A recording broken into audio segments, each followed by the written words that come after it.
¿Qué tal? Muy buenas tardes, ¿cómo están? Cumplimos en Radio Vigo 90 años y lo bien que nos conservamos. Lo vamos a celebrar por todo lo alto, lo hemos hecho esta mañana en Radio Vigo con un programa especial y mañana lo vamos a hacer con un programa en exteriores. Por supuesto, ya lo saben que hay una sintonía muy especial que está sonando en la radio durante estos días.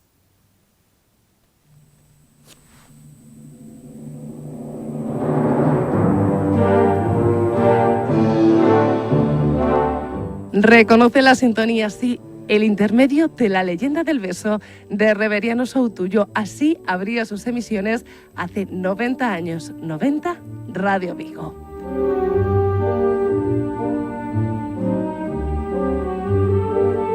Para muchos es la radio que nos ha acompañado toda la vida. Para recordarlo, estos días estamos viajando por su historia, por la historia de la radio, que en realidad es la historia de una ciudad y un área, de 9 décadas, mejor dicho, de historias que estos días estamos traduciendo en voces, en sintonías y también, ya verán, en imágenes. Y es que este jueves se inaugura una exposición en Casa das Artes que permanecerá abierta el tiempo suficiente para que todas y todos ustedes puedan navegar por nuestra historia, que es también la suya. Ao final, pois, dá un pouco de vertixe pensar que vas a facer, pois eso, digamos, tratar de achegar nunha pequena exposición, pois 90 anos de historia, non só da radio, sino da relación da radio coa cidade, non? Entón a idea xurde, pois, desa necesidade de facer memoria para saber de onde vimos, cantas persoas pasaron por Radio Vigo, cantos sonidos, cantos rostros están detrás desas voces, non? Entón, un pouco facemos un xogo a través da exposición. O xogo é ir na procura da palabra máis axeitada para definir a relación entre a radio e a súa audiencia, non? En paralelo, un programa en exteriores con Jacobo Buceta, que es quien estos días se está encargando de desenrollar esa película que se iniciaba en blanco y negro, que vio nacer el color y que incorpora ahora las nuevas tecnologías. Un recorrido que el propio Buceta hacía estos días con don Eugenio González de Aci Vizcaíno, actual presidente de Radio Vigo. Fue de hecho un recorrido físico por los diferentes estudios de Radio Vigo. Los estudios de Abeleira Menéndez creo que eran muy pequeños, eran muy rudimentarios y había que mejorar. Mi padre siempre tuvo en mente la mejora de todo. Todo lo que fuera avances tecnológicos lo pusimos en marcha siempre los primeros y desde luego el traslado aquí fue fundamental. Y fue un sitio lo más emblemático de la ciudad y lo que sí recuerdo también que se montó el primer poste radiante, indudablemente, se montó aquí, encima de los estudios de la calle del Príncipe. Fue una antena que creo que mi padre la trajo personalmente desde Barcelona, me parece. En Policarpo Sanz recordaba cómo crecían las musicales. Pues pienso que fue una etapa muy bonita de la radio, muy bonita, y una etapa que señaló el auge de la radio, la importancia de la radio. Aquí se hicieron muchas cosas, aparte de los estudios, que se siguió manteniendo el estudio cara al público, se hicieron una serie de reformas, se implantaron las emisoras musicales que teníamos, 40 principales, M80, que antes me parece que era Radio Minuto.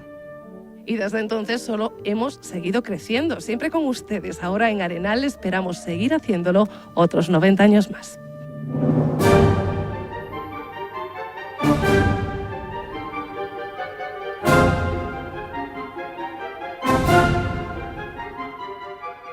Enseguida vamos a seguir hablando de la historia de Radio Vigo, lo vamos a hacer con Pedro Pablo Gutiérrez y también con Jacobo Buceta. Vamos a seguir paseando la ciudad, pero antes nos vamos a desplazar figuradamente a Tui, porque volvemos a tener allí una cita en el mes de mayo, Playdoc, que ojo, no 90, pero cumple 20 años. Ángel Sánchez, ¿qué tal? Muy buenas tardes. ¿Qué tal? ¿Cómo estás? Y también os conserváis estupendamente, pero es que no me lo creo, 20. 20 años, pasa rapidísimo. Ahora estaba echando un ojo a vuestra celebración. Enhorabuena, 90 años es una locura.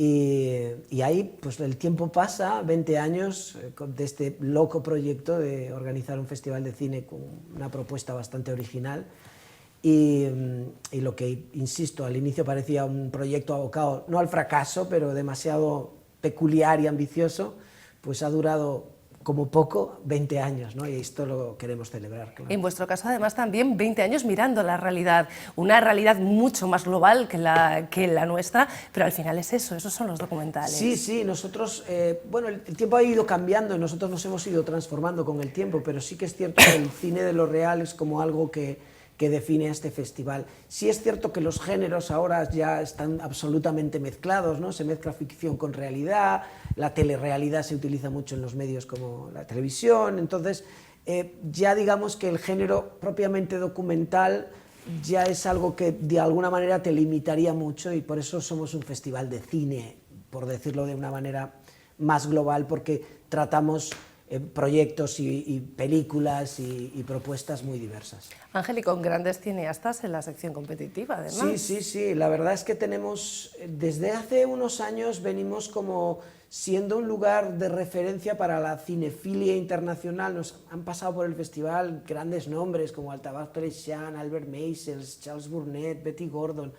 Y la verdad es que en este año que hacemos una visión no solo del cine de ahora, sino también de retrospectivas y cineastas del pasado, hay muchos cineastas muy interesantes. Está la última película de Jean-Luc de Godard, está la de Bressan, también su última película, pero también echamos la vista atrás con cineastas brasileños, americanos, alemanes. La verdad es que es una delicia la cantidad de propuestas que tenemos.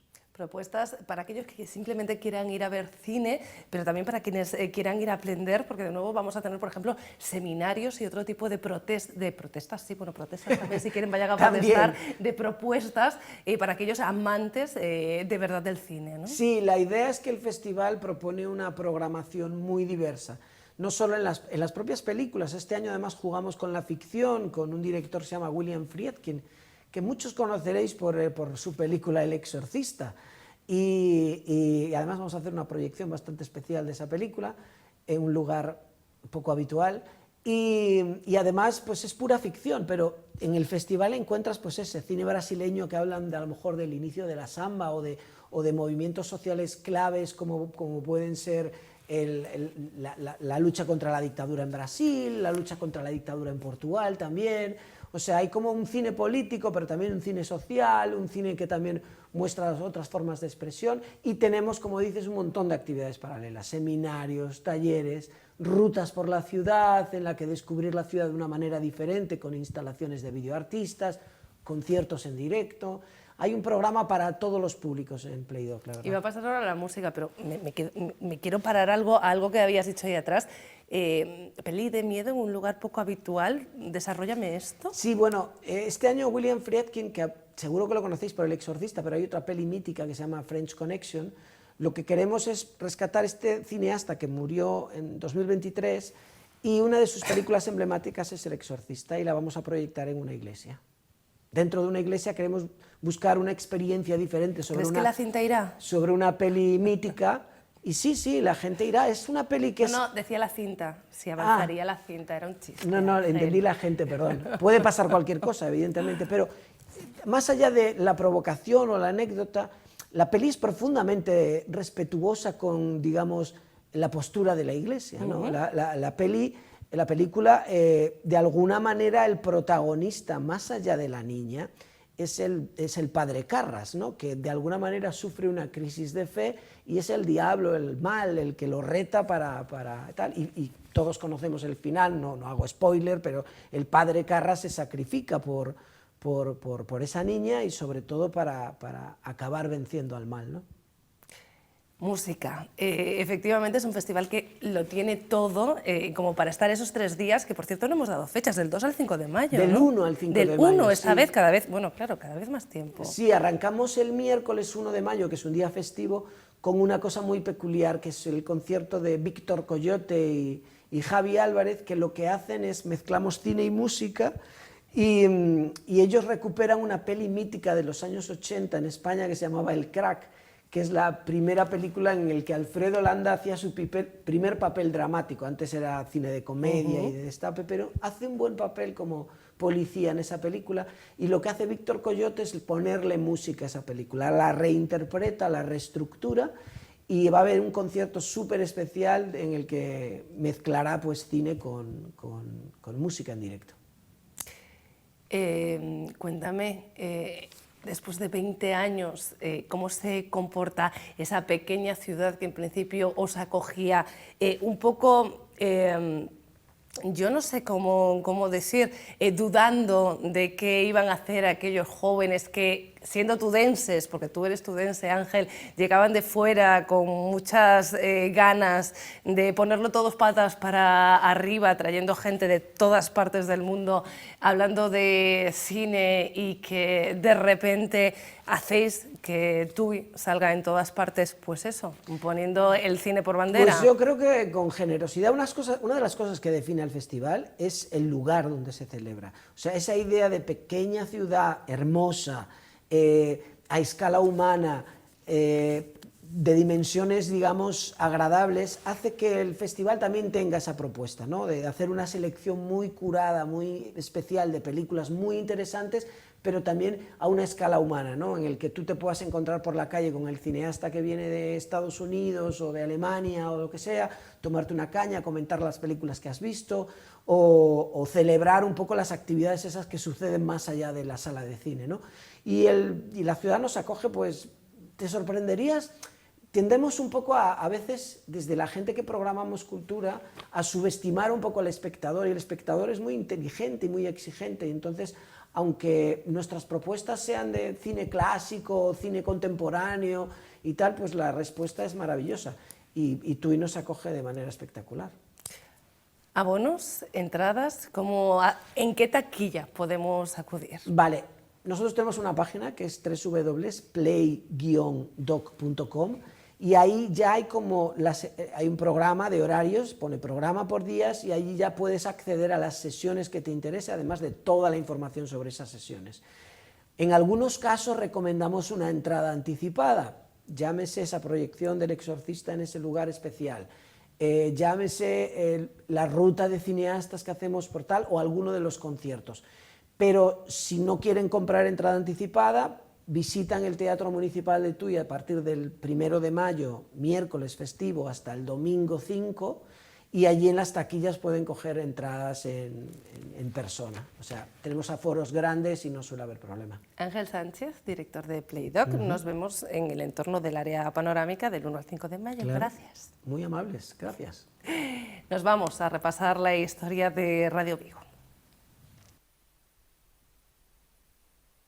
Hoy nos hemos venido hasta la calle, estamos aquí en el Duayen, esquina con Abeleira Menéndez. Aquí empezó todo, aquí empezó el germen de Radio Vigo, y la historia la vamos a conocer un poquito más en profundidad de aquel 24 de abril de 1934, de la mano de un experto en la radio. Tiene un libro en donde nos comenta y nos habla precisamente de la relación del vínculo de Vigo con la radio, de la radio con Vigo y de Radio Vigo con esta ciudad.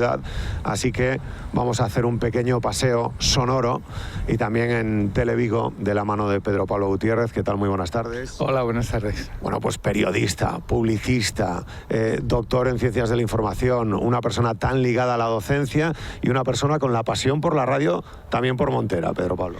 Sí, claro, porque yo empecé en la radio, yo soy periodista y yo diría que, bueno, he sido profesor casi 30 años en la facultad, pero lo que yo me siento es periodista, más que profesor, porque fue como empecé, fue la carrera que hice, y empecé en la radio, y estuve muchos años en la radio, e incluso en la cadena SER. Yo llegué a Galicia contratado por la Radio Pontevedra, así es que estuve muchos años en la radio, pero sí que es verdad, y lo que me interesó de la radio fue ese primer periodo, desde 1924, que se conceden los primeros indicativos en España, solamente a Radio Ibérica y a Radio Barcelona, y luego ya en 1932 es cuando se concede cuando tiene lugar la concesión.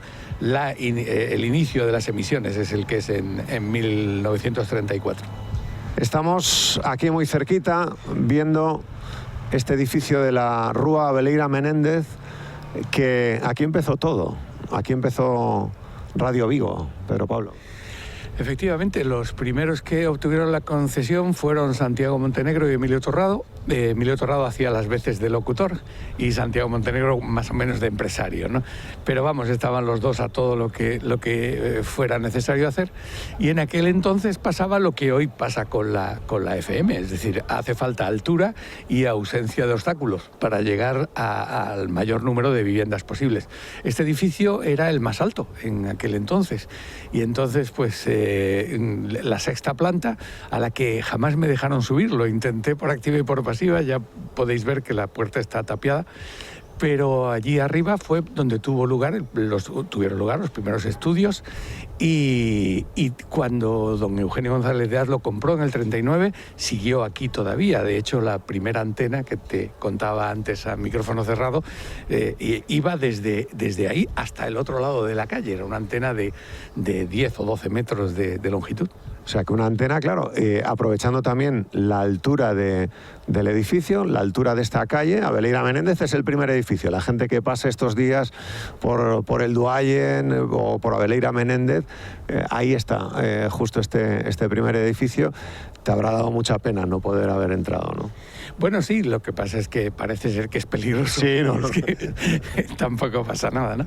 Pero bueno, sí, este edificio, desde el punto de vista radiofónico, es una parte importantísima de la historia de Radio Vigo. No estuvieron aquí mucho tiempo, ya poco tiempo después ya se trasladaron a la calle Príncipe, y esa antena se puso por detrás, en los edificios que hay justo detrás, por la calle Príncipe o por la calle Colón, por allí atrás, apoyada en varios edificios. Allí estuvo durante un tiempo hasta que cambió la tecnología, claro.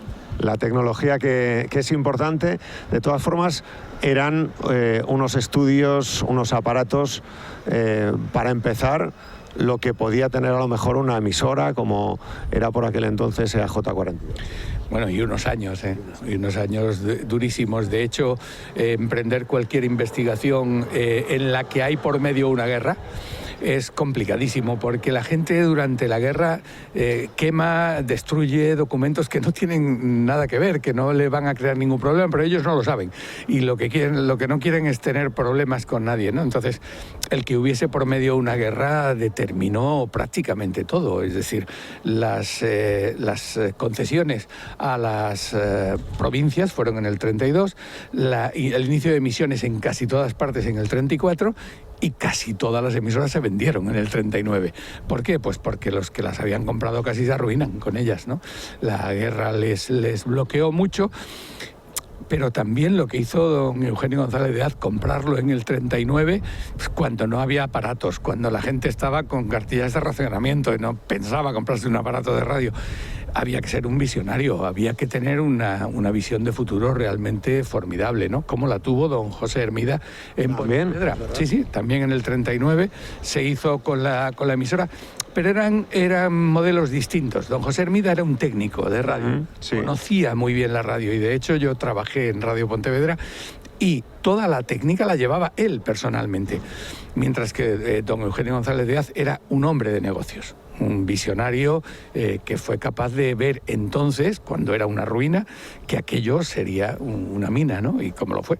Y llega en el 39 esa opción de poder hacerse con Radio Vigo, con EAJ48, y decide ejecutar la compra. Como bien apuntas, arriesgando mucho, porque estamos hablando de que no se sabía cómo iba a quedar la cosa, teniendo en cuenta también la situación y el contexto en el que íbamos a vivir los siguientes años. Y ahí empieza también un poco la historia de Radio Vigo, de la mano de Eugenio González de Az. Sí, además en el 39, de toda la investigación, la anécdota, digamos, el punto más difícil de conseguir saber qué había pasado fue precisamente ese. Don Eugenio González de Az compra en septiembre del 39, le compra la emisora a Santiago Montenegro y a Emilio Torrado, y les paga 150.000 pesetas, que para entonces eran una barbaridad. Te diré que Emilio Torrado, por ejemplo, con 40.000 de esas pesetas se compra una finca allí en la calle Aragón, que es donde aún vive su familia, una finca muy bonita y un sitio muy bonito para vivir, una casa muy bonita. Bien, pero en el documento pone que esa venta no se perfeccionará hasta septiembre de 1940. y tú te empiezas a preguntar, ¿y por qué? Y tuve la mala suerte de que cuando llegué a ese punto, don Eugenio González de Aya había fallecido, que esa es una de las penas que tengo, que él no llegó a ver el libro, ¿no? Entonces empiezo a investigar y tal, y no encontraba, no sabía qué había pasado y tal. Pero Santiago Montenegro, hijo, me llama un día y me dice, tengo aquí en la lonja, él trabajaba en la lonja de... Sí, tengo aquí en la lonja una caja llena de documentos de mi padre, algunos están húmedos, se han mojado y tal y cual, y a lo mejor te pueden servir de algo. No os podéis imaginar la riqueza documental que había allí, pero a todos los efectos. El documento de oferta del primer emisor, el contrato de compra y tal. Y ahí había un documento que decía que no se iba a perfeccionar la venta hasta un año después, porque en unos meses antes Hitler había nacionalizado todas las emisoras en Alemania. Y entonces Eugenio González pensó, le pago a estas personas esto, y de pronto, dentro de 3 meses, Franco, que acaba de ganar la guerra, nacionaliza todas las emisoras, y menudo negocio hecho, ¿no? Y entonces eso, él se hizo cargo de la dirección, pero sin perfeccionar la venta, y la venta se perfeccionó en el 40. Este documento, que es el que estuve buscando durante meses, estaba ahí, en esa caja. Esa pasión por lo que vamos yendo hacia allá, Pedro Pablo, esa pasión por la radio le llevaba también a tener pues ese negocio de venta de radios, de aparatos de radio, Bilbatúa, Antonio y González. Después él montó su propio negocio en Príncipe. Digamos que esa pasión por la radio le llevó también a conocer desde los receptores a los emisores, y ahí también hay una anécdota que cuentas en el libro que le lleva a decir: tenemos que mejorar, tenemos que tener más potencia, y hay que comprar una antena más grande, una antena mejor. Y allí se fue don Eugenio. Sí, la verdad es que tenía un valor tremendo, porque, bueno, él siempre tuvo bastante claro que iba a tener que invertir y que iba a tener que estar a la altura de lo que la tecnología fuese ofreciendo, ¿no? Pero efectivamente necesitaba una antena para llegar un poco más lejos. Imagínate que esta antena, que atravesaba la calle de un lado a otro, servía solamente para esta parte de acá. Por supuesto, ni soñar con llegar a la otra parte, a la parte de allá, del monte que divide Vigo, ¿no? Sí. Pero bueno, entonces era más que suficiente. Y entonces decide comprar una antena, no recuerdo si en Bilbao o en Barcelona, en uno de los dos sitios, pero se va con un coche en plena posguerra a por ella. La antena medía casi 12 metros, ¿sí? Y la antena, y la pone encima del coche, por encima así, hasta, de manera que cada bache que cogía la antena, clac, clac, tocaba en la carretera. Ahora imagínate una pareja de la Guardia Civil que va a venir en el 40... Por la carretera de Logroño, en el 42, un coche con semejante artefacto. Pues imagínate lo que se estaba jugando. Pues el tío se fue con su coche y se trajo la antena, que la antena aún tuvo una duración bastante amplia, sí. La radio, ese es el germen de AJ48, de Radio Vigo. Estamos en el 2024. ¿Cuántas veces, y también como experto, como profesor, como periodista, como amante de la radio, cuántas veces la han dado por muerta? Y aquí sigue, ¿no? Esto es el final de la radio, y no sé si lo pensaría don Eugenio, Santiago Montenegro, Emilio Torrado, que íbamos a hablar 90 años después de aquel inicio, aquí justo delante del edificio de la emisora, pero la radio sigue. Es porque la magia de la radio es la imaginación, y eso sí que no envejece. Eso es, incluso no solo no envejece, sino que crece. Es decir, hoy un niño con videojuegos, con televisión, con igual, tiene en la cabeza algo así como 40.000 imágenes más que cuando nosotros éramos pequeños, con lo cual la imaginación crece. ¿Cuál es el único medio que desarrolla completamente la imaginación? Es la radio. Los demás te lo dan todo hecho, la prensa, la televisión, tú estás viendo lo que lees, ¿no? En la radio no, en la radio te llega el mensaje y tú imaginas desde la cara del locutor hasta cómo será el estudio y hasta la propia noticia, ¿no? Por tanto, cuando la batería que hace funcionar el asunto es la imaginación, eso es inmortal. Años después, el traslado a Príncipe, muy cerquita de aquí, al número 57, para esos estudios que fueron también muy, muy importantes. Ayer veía una foto que era apasionante, porque don Eugenio también era un apasionado del fútbol tremendo, de todo Príncipe lleno de gente, escuchando una retransmisión de un partido del Real Club Celta en el año 36. Y es, bueno, pues también muy curioso, no, en el año 36, no, en el año 46. Es muy curioso ver también, bueno, pues cómo la radio era, el otro día nos decía también un oyente, para ver los resultados que se ponían allí. Ese traslado también fue importante. Sí, sí, claro, hombre, los estudios fueron mejores. De hecho, fíjate hasta cuándo duró. Sí. Eso, ese sí, seguramente es el sitio donde más tiempo ha estado la radio, en la calle del Príncipe. Esa foto que tú dices, que yo creo que la incluí en el libro. Efectivamente, entonces no había aparatos receptores y la gente, la emisora ponía unos altavoces y la radiación del partido se escuchaba. No había televisión, no había la única manera, más imaginación, es decir, no había otra, ¿no? Pero también existen fotos de la época con artistas en el balcón, con Miguel Gila, con cantantes con Marifé de Triana, con los que eran los Ricky Martins de la época.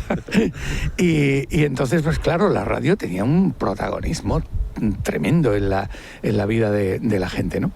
Y bueno, pues contribuyó precisamente en unos momentos que eran muy difíciles. Había cartillas de razonamiento, no había que comer, no había café. Es decir, estoy leyendo una novela ahora en la que se desarrolla en esa época. Y efectivamente de pronto empiezan a decaer las restricciones y la gente lo celebraba como si fuera Nochebuena, ¿no? Entonces, bueno, pues en esa época alguien que de pronto te haga olvidar todas las penurias, pues no se paga con nada, ¿no? Y esa fidelidad, ya para terminar, desde el socio benefactor, a cómo se implicaba o cómo se implicó la gente en algo que muchos siguen manteniendo, que es ese amor por la radio, pues siendo parte directa, ¿no? Ayer nos contaba Guillermo Touza, es que mi madre tocó el piano en Radio Vigo en aquellos primeros años de la radio, recuerdo, y eso está muy presente en muchísimas familias. Sí, fíjate, cuando yo terminé el libro, la presentación la hicimos en el Corte Inglés, una presentación muy hermosa, muy bonita, en la que estuvo presente desde Abel Caballero, todo el mundo, ¿no? Y cuando terminó la presentación, pues Eugenio me dijo, oye, vamos a firmar, porque hay gente que quiere llevarse tu libro firmado y tal y cual. Por supuesto, encantadísimo, ¿no? Y de pronto veo señoras que venían con 8 libros. Y yo pensaba, ¿y para qué quiere 8 libros? Y me decía, no, es que en este libro sale mi padre, sale mi tío y sale mi prima que trabajó en no sé dónde. Y dices, Dios mío, hay que ver la cantidad de gente que se vio afectada. Y es un libro, yo investigué solamente de 1924 a 1950, es decir, hasta que llegan las demás emisoras, ¿no? Pero con todo y con eso, es que era la vida de una ciudad. Pedro Pablo Gutiérrez, muchísimas gracias por darte este paseo radiofónico con nosotros hasta Abeleira Menéndez. Por cierto, Abeleira Menéndez, alcalde de Vigo en 1840, cuando fue la revuelta de Espartero y cuando Vigo era capital de provincia también. Mira, qué más reivindicativo aquellas palabras de don Eugenio, de allí donde sea necesaria la voz, allí estará Radio Vigo. Pues un alcalde que luchó para que Vigo fuese o siguiese siendo capital de provincia, no estaba mal tirada la ubicación. Y no estaría de más que se propusiera que aquí hubiese una placa diciendo aquí comenzaron las emisiones de Radio Vigo, de entonces Radio Vigo, de EAJ48, ni siquiera existía la cadena SER, ¿no? Pero no estaría de más que cuando el edificio se remodele, pues se le proponga al ayuntamiento que aquí haya una placa indicando, porque es historia y la gente le gusta conocerla. Muchísimas gracias por este paseo, gracias. Gracias a vosotros. Clínica Dental Cedobad patrocina esta sección. Y saludamos a Cristian Docampo. Cristian, ¿qué tal? Muy buenas tardes, ¿cómo estás? Muy bien, María. Vamos a hablar hoy, como siempre, de salud bucodental, por supuesto, pero en concreto de lesiones blancas que pueden aparecer en la boca. Sí, un poco va encaminado a lo que hemos celebrado la semana pasada, más bien el fin de semana, el Día de la Salud o el Día Mundial de la Salud, Entonces, bueno, pues como siempre tratamos temas de distintas enfermedades de la boca, pues siempre que decimos que vale más prevenir o es más barato prevenir que curar, ¿no? Entonces, ahí, en este caso, en las lesiones en las mucosas, yugales, en los mofletes, en la encía, en la lengua, pues siempre puede haber hábitos pues que estamos sumergidos en un estrés cotidiano y de estrés de trabajo, de nuestras cosas y nuestra vida. ¿De qué me hablas? No lo sabes, ¿no? Es que si vivimos, somos muy tranquilos.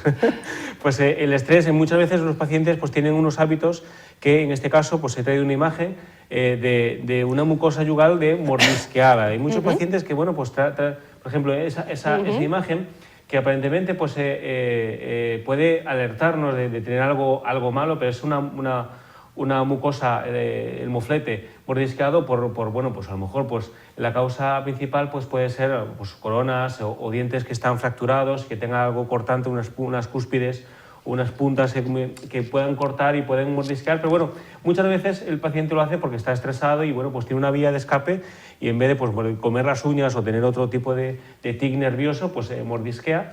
Y lo que hay que un poco en la siguiente imagen que podemos ver, pues muchos de los pacientes que mordisquean o que tienen o aprietan los dientes, pues tienen esa línea que se llama la línea alba y que es muy característico en esos pacientes brusistas principalmente y que muerdan la encía porque bueno, pues realmente hacen la marcaje de donde contactan esos dientes. Por eso es una línea blanquecina. ¿Por qué es blanca? Porque bueno, al haber un roce constantemente, pues hace como un callo. Por dentro del moflete, lo que estamos viendo ahora. Es que llegaba a parecer, claro, tú lo tienes todo muy claro, Cris, porque eres dentista. Puede llegar a parecer un paladar, tal y como yo lo veo. Es el moflete vale, por dentro. Perfecto. Entonces, claro, está blanquecino porque por el roce hay un aumento de queratina, hay una hiperqueratitosis. Entonces, bueno, pues lo que hace es eso, que queda como si fuese un callo. Y a lo que vamos al tema de hoy, que es el tratamiento del líquen plano, que es una enfermedad que en la siguiente imagen lo podemos ver, pues es esto. Que se parecen. Esto se puede parecer, pero esto no es una lesión por mordisquear, sino es un líquen plano, es una infección, más bien una afección de la mucosa, sobre todo de origen autoinmune. Los linfocitos T atacan las células inflamatorias de ese tejido y produce ese tipo de lesión como de telaraña. Y hay dos tipos, hay el eritematoso y el ulceroso, ¿no? En este caso, en la siguiente imagen podemos ver que está igual esa forma de telaraña, pero hay una úlcera y bueno, pues esto es una lesión que aparentemente parece que pasa desapercibida, parece que el paciente lo ve normal porque mordisquea la boca y sobre todo en esas causas no traumáticas pues puede producirse un líquen plano pues en un transcurso si no cortamos ese hábito, pues puede aparecer este tipo de lesión y sobre todo pues, de aclarar que en las mujeres pues, hay un 3 o un 5% que pueden malignizar ese tipo de lesión, ya que bueno, pues una lesión, una hiperkeratosis, y pues, bueno, es benigna, pero puede malignizar muy fácilmente. Estamos hablando de un porcentaje muy mínimo de 3 a 5%, sobre todo en mujeres. Bueno, pero no queremos ser ni ese 3 ni ese 5, por eso tenemos que prevenir. ¿Para prevenir qué debemos hacer? Pues prevenir eso, quitar, sobre todo eliminar, si tenemos esas zonas mordisqueadas, pues evitar pues, tomar tabaco, obviamente, alcohol o algún producto picante, pues, sobre todo cítricos, que puede irritar esas zonas, sobre todo si hay úlceras, y que puede pues, producirse un líquen plano, porque ya que hay una respuesta inflamatoria autoinmune, sobre todo si tenemos bajada las defensas por un alto contenido de estrés, pues nos puede aparecer un herpes, pero nos puede también aparecer un líquen.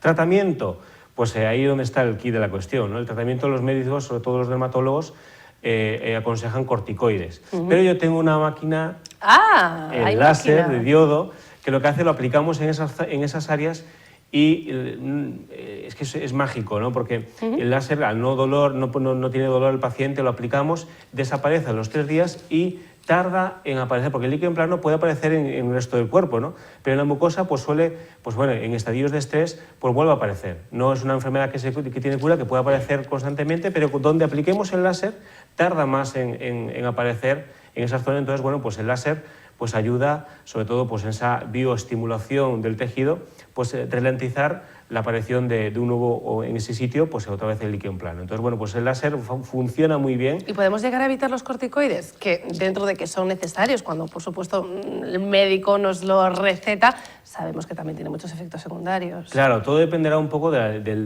la lesión, de la amplitud de la lesión. Si una lesión pequeñita y está localizada con el láser, suficientemente en 2 o 3 días desaparece. Y lo bueno es eso, que tarda más en aparecer en esa zona que fue tratada con el láser.